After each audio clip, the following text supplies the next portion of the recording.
Hi, everybody. It's Sandy Harrington from Freeland, Michigan. And I want to tell you why I said yes to the apron almost 16 years ago. Now, you guys, when I started Pampered Chef, I have to be very honest with you.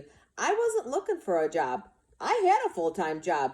And I'm not going to say that I loved my full-time job, but you know what? It was a great job. It was a great income, but it just wasn't everything that I wanted it to be, if that makes any sense. When I would go to work in the morning, and I bet a lot of you guys feel like this, I would go to work, I would walk in the morning and almost kind of like deflate, look at the clock and go, okay, let's get these 8 hours over with. I went to my job, but I didn't love my job. So I was at my son's baseball game one day, and I probably was the easiest recruit in the world. I walked up to a lady that was had a son on the team. She was a Pampered Chef consultant, and I walked up to her and I said, "You know what? I think I want to sell Pampered Chef." And she kind of like said, "What?" I said, I have a job. I'm not looking for a full-time job, and I'm not looking to do it full-time. But you know what? I just really would like to meet some happy, positive people. You guys, I worked in a plant situation where when I walked in the morning, everybody was fighting and arguing, and I just wanted to meet some happy, smiling people. So I started Pampered Chef with the intentions of just doing a couple of parties here and there. And back when I started, it was all cooking shows. So I would go to people's homes and I would do cooking shows.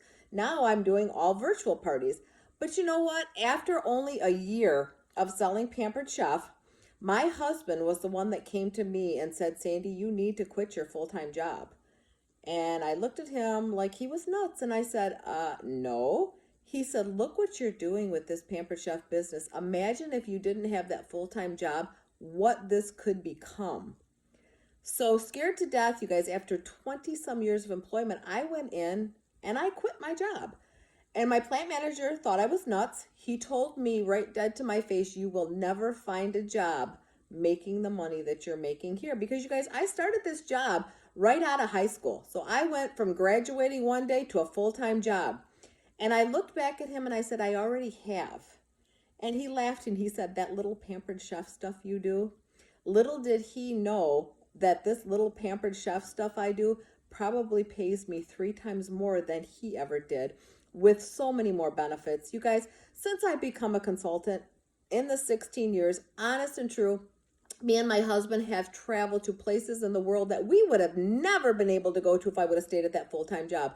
But I think what I liked about becoming a consultant the most is, honestly, at the age of 3, I was able to stay home with my third child. The other two were in school full-time. And now he's a senior in high school. And all through their years, I haven't missed a thing. I have been to their games. I have been to all of the important things at school and absolutely love it. But I have to be honest, you guys, the best thing about the Pampered Chef is the family and the friends that you're going to meet. I've probably met some of the best friends I've ever had doing Pampered Chef. So if you're thinking to yourself, I've always thought about selling Pampered Chef, but you know what? I'm too busy. I have a full-time job. I want you to really think about what this could become for you also. Because honestly, it's changed my life. I thought I was too busy also, but I've also found in my 16 years of being a consultant that the busiest people are the best consultants also. So if you are on the fence and you're thinking to yourself, "I've always wanted to, I don't know, I might fail, blah, blah, blah," give yourself the grace to try. Try it out for 90 days. See if that apron fits. And I think what you're going to find is exactly what I found. Why did I go to that job that deflated me every single day when I could have a job that I love, that I'm changing people's lives, I'm filling their kitchen with free products, I'm meeting friends, I'm earning trips and an amazing income? I would love you to think about saying yes to the apron, give it a trial run, and you never know what this could become for you also.